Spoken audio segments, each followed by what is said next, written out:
Yes, habari mbaya mtazamaji, maeneo ya Narok kule Mayu Way, mahali kunajulikana kama vile Nairegia. Watu 8 wameweza kufariki pale. Kuna ajali ambayo imeweza kutokea maeneo ya pale Mayu. Wale wanangu wanaopenda kusafiri, kuna hawa washikaji ambao wana hizi kazi za kusafiri, wanapeleka mizigo Kongo, wengine wanapeleka mzigo Sudan, wengine wanapeleka mzigo Uganda. Bwana, itakuwa mnapajua mahali kunajulikana kama vile Mayu, ama wale wanangu wote ambao wanapenda kusafiri kutoka kaunti moja hadi nyingine, itakuwa mnapajua hapa Mayu. Bwana, ni pahali hatari. Unaposafiri, unapofika hapo, basi inabidi unaweza kuomba Mungu gari isiteleze, sababu ni mahali ambapo ukikosea kidogo, basi gari lenu linaanguka huko chini na mnakuwa basi hali mahututi, ama ikibidi pia mnaweza kufariki.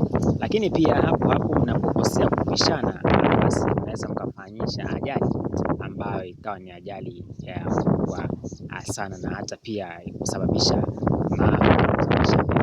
uhai wa mtu kaweza kupotea. Sasa maeneo ya Mayu inabidi uwe makini.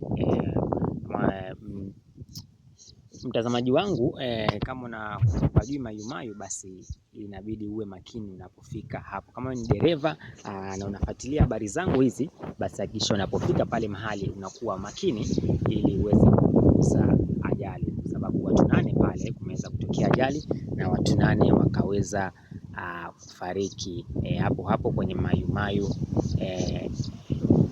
highway upande wa Narok. Nazidi kusubscribe, nazidi kulike, tutakuwa na kujulisha habari zingine zote zinazotokana na nchi yetu, na habari za kisiasa na kila kitu utakuwa unazipata hapa. Zidi kusubscribe, zidi kulike, share, na hata pia unazidi kucomment pale kwenye comment section, kama una lolote la kuzungumza, ama kama una chochote cha kuchangia hapa kwenye jambo letu hili.